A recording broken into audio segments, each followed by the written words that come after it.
Alors, regardons rapidement l'énoncé du lab 1.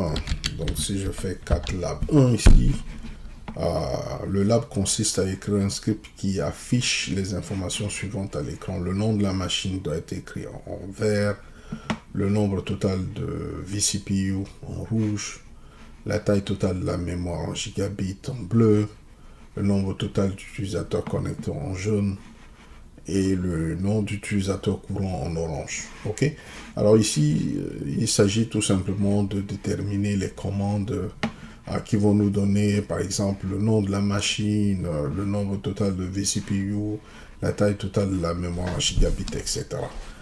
Alors, on doit d'abord connaître ces commandes. Une fois qu'on a les commandes, on va les utiliser dans le script. Ok. Alors, quelle est la commande qui nous permet d'afficher le nom de la machine?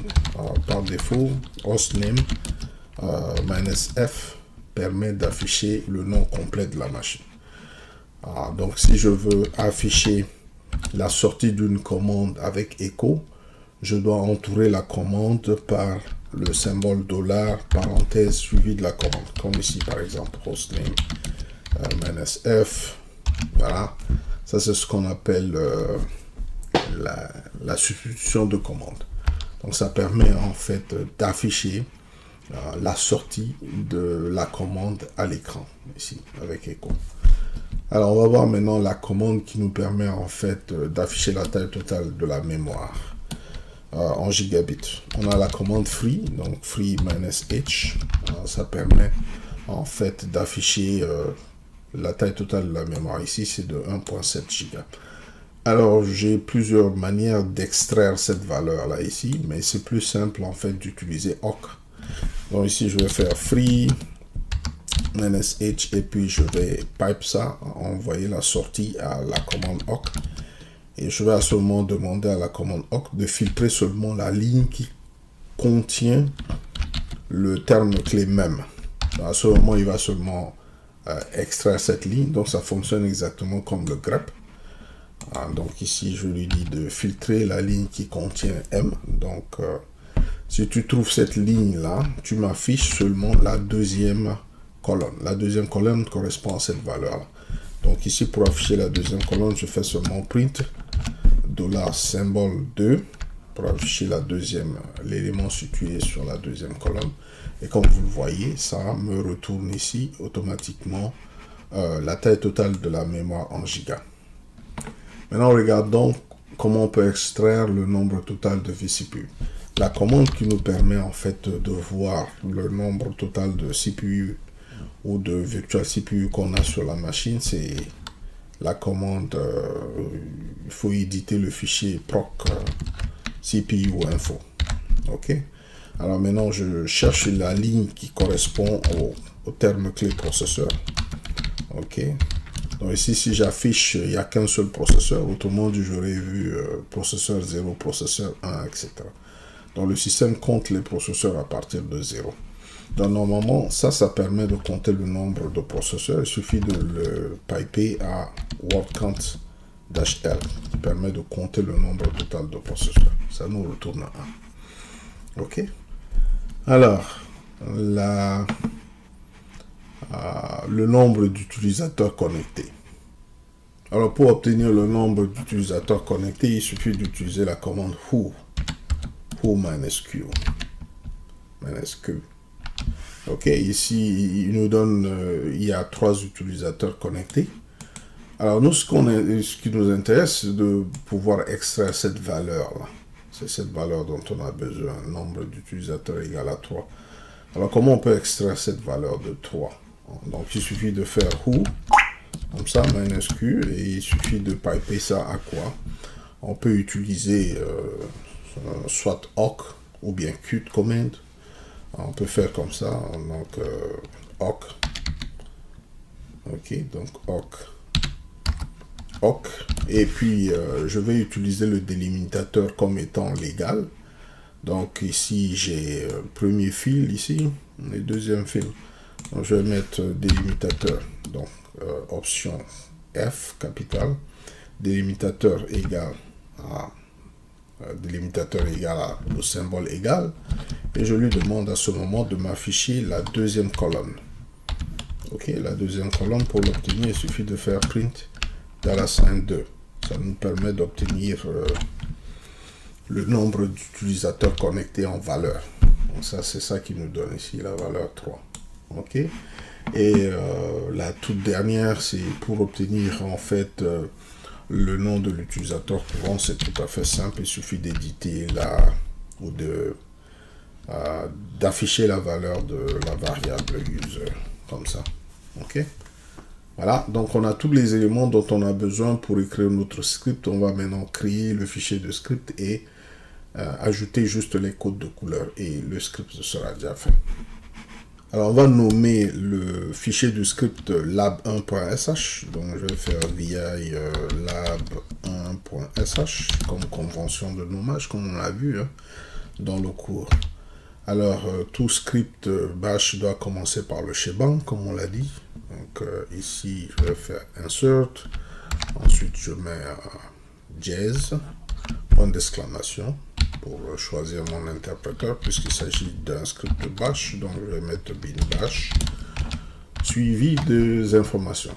Alors je vais mettre echo, la commande echo qui permet d'afficher les choses à l'écran. Donc ici je vais mettre echo suivi du nom de la machine.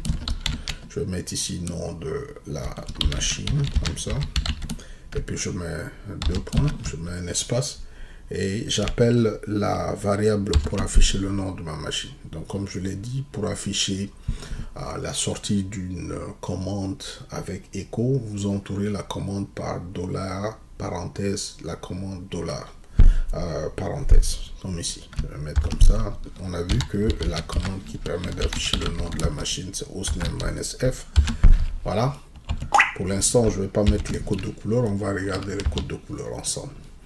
Ok. Ensuite, deuxième instruction, on a dit qu'il fallait afficher le nombre total de VCPU. Donc, je vais mettre ici nombre total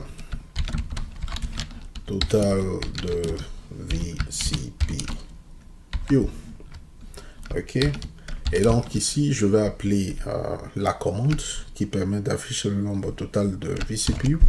Donc ça va être parenthèse, on a vu. Hein, donc c'est cat proc CPU info. Ok. On doit piper. Hein, ensuite piper et faire un grep sur le terme clé processeur. Processeur.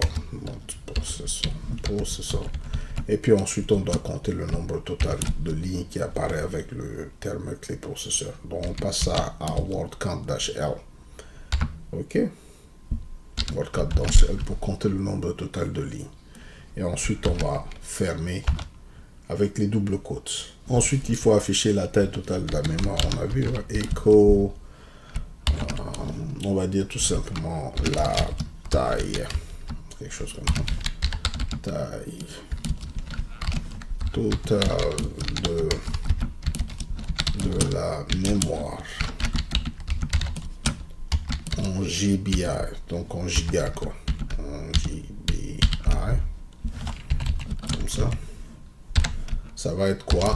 On met tout simplement la commande qui permet de le faire. Donc on entoure la commande par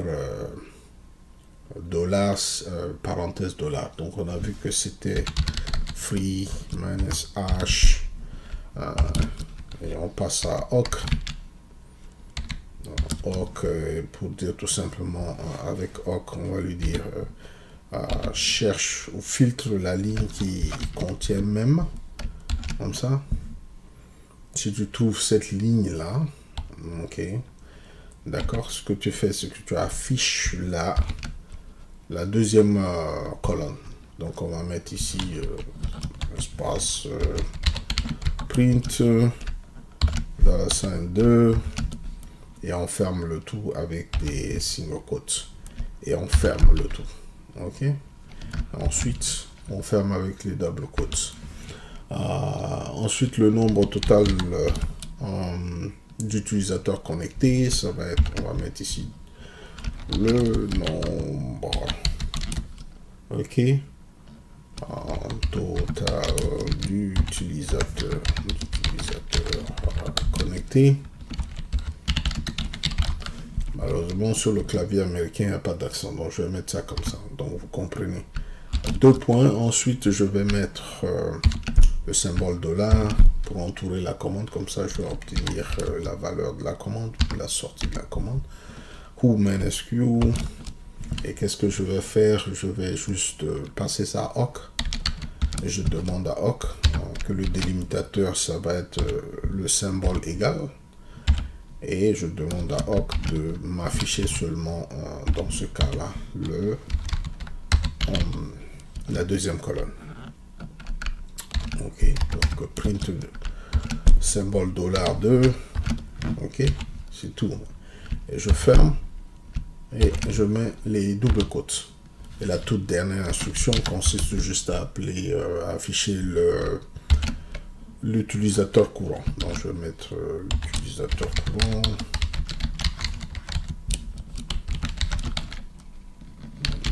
Ça va être donc pour appeler l'utilisateur courant, il suffit de faire symbole $ suivi de user qui va afficher ensuite.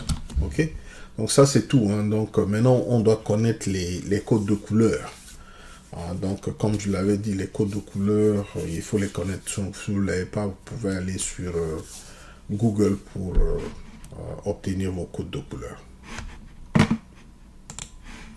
Alors le code de couleur pour le vert, on m'a dit qu'il fallait afficher le nom de la machine en vert, ça va être le 032. Donc ici, ce que je veux, c'est que seulement le nom de la machine soit affiché en vert. Donc comme on l'a dit, on doit le faire précéder par le caractère d'échappement 033. Ok. Ensuite, suivi du code de couleur. Le code de couleur, c'est toujours ce qu'on appelle crochet ouvert, suivi du code de couleur. Dans ce cas, ça va être 0.32 pour le vert, M. Ok, donc je peux mettre comme ça, pour pas mettre d'espace, autrement dit, il va y avoir beaucoup d'espace à l'affichage. Et ensuite, à la fin, il faut toujours prendre la peine de le dire de continuer avec la couleur par défaut. Donc ici, je vais mettre 0.33 aussi, crochet ouvert 0M. Ensuite, je viens là. Le nombre total de CPU a été affiché en rouge, pardon. Donc ici, ce que je vais faire, c'est je vais utiliser le 0.33 suivi du code de couleur. Donc ça va être le code de couleur du rouge, ça va être 0.31M. Ok, ensuite je vais fermer ici avec le code de couleur par défaut. Donc je vais mettre à la fin un anti-slash 0.33 suivi de crochet 0M. Ok, ensuite je passe à la ligne suivante. La taille totale de la mémoire en gigabits devait être affichée en quoi? Affiché en bleu. Le code de couleur du bleu, ça va être le 0.34. Donc je vais mettre ici anti-slash 0.33. Code obligatoire pour prendre en compte les codes de couleur, suivi du crochet ouvert 0. Suivi du code du bleu. Donc ça fait 0.34M. Ensuite, à la fin de la ligne, je vais marquer ça par le code de couleur par défaut. Donc je vais mettre 0.33 suivi du crochet ouvert 0M. Comme ça. Faire la même chose ici. Pour le nombre total d'utilisateurs connectés, doit être affiché en jaune. Donc le code de couleur du jaune, ça va être anti-slash 0.33 toujours, précédé par le code de couleur du jaune. Le code de couleur de jaune, c'est plutôt 1.33. Donc je mettrai 1.33 ici, M. Et à la fin, je vais casser avec tout simplement le code de couleur par défaut. 0.33 crochet ouvert 0M. Ok, Et le tout dernier, il faut tout afficher en orange. Le nom de l'utilisateur courant doit être affiché en orange. Je commence par 033. OK. Crochet ouvert. 033 qui est le code de l'orange. M. Et à la fin, je casse en mettant la couleur par défaut qui va précéder ça par 033. Crochet ouvert. En suivi du code. Il y a un point virgule qui sépare les codes de couleur ici. OK, même chose ici. Donc je vais mettre anti-slash 033. Le code de couleur ici, ça va être 0. Point virgule 33. Non, celui-là c'est par défaut. Donc je vais mettre 0M. Et c'est tout. Notre script est fait. Donc on est prêt à exécuter le script. Je prends la peine de vérifier. Donc ici, cette ligne. Ici, on a anti-slash 033 qui est obligatoire pour prendre en compte le code de couleur. 032, c'est le code de couleur de vert. Donc, le nom de la machine sera affiché en vert. Ça, c'est juste pour empêcher que le code vert puisse se propager au prochain. On va utiliser le code de couleur par défaut. À la fin, même chose, le nombre total de vCPU doit être coloré en rouge. Donc le code de couleur de rouge c'est 031M. Donc suivi de la commande qui permet d'extraire le nombre total de CPU. Et on casse. Même chose ici. Taille totale de la mémoire doit être affichée en bleu. Donc ça c'est le code de couleur de bleu, c'est 034M. Ainsi de suite. Et on casse. Même chose ici. Le nombre total d'utilisateurs doit être affiché en jaune. D'accord. Donc ici, le code de couleur du jaune, c'est le 1.33. Celui-là, c'est 1.33 MA. OK, donc on est bon. Et le tout dernier doit être affiché en orange. Le code de couleur, c'est ici, c'est 0.33M. Alors, il faut sauver le script, comme on a dit. Donc, il faut ensuite donner la permission d'exécution au script. Donc, je vais le donner à tout le monde. chmod A+X suivi du nom du script, lab1.sh. OK, une fois que c'est fait, je peux exécuter mon script en faisant juste ./lab1.sh. OK. Alors, la raison pour laquelle il ne m'a pas affiché les informations, il les a ignorées, c'est parce que je n'ai pas utilisé l'option -E.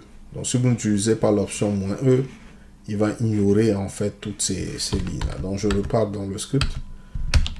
Okay, donc, ici, je dois utiliser l'option E ici. Comme on l'a dit, l'option E permet en fait de prendre en compte les codes de couleur et les caractères d'échappement. Ensuite, je vais mettre un écho E ici, nombre total de CPU, 031M, 4proc, port count -L, OK, 0M. Ensuite, ici, écho la taille totale de la mémoire en giga, 0.34.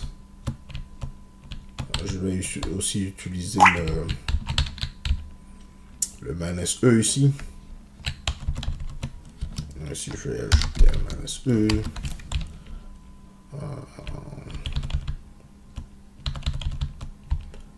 Alors, ici, j'ai fait une erreur. Hein. Donc, ici, la parenthèse doit plutôt être après la commande, pas après le 0M. Donc, je l'enlève ici. Je dois le mettre juste après la commande ici. Autrement dit, ça va me générer une erreur. Je vais le mettre ici. OK. Et même chose ici. Pour l'autre, je dois utiliser l'option -E.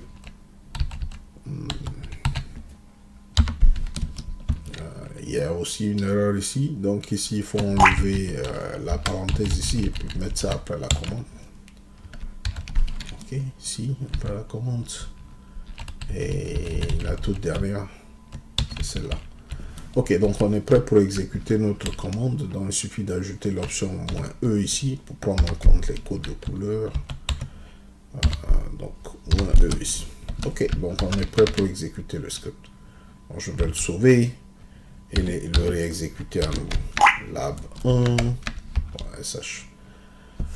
Alors, comme vous pouvez le noter, hein, c'est clair, donc il a affiché le nom de la machine ici en vert, le nombre total de vCPU en rouge, la taille totale de la mémoire en bleu, et c'est un peu confus, hein, parce que là, normalement, il devait nous afficher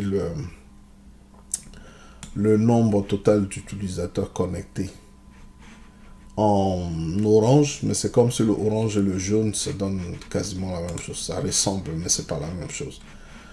Donc orange c'est celui-là et celui-là c'est le jaune. Donc et voilà.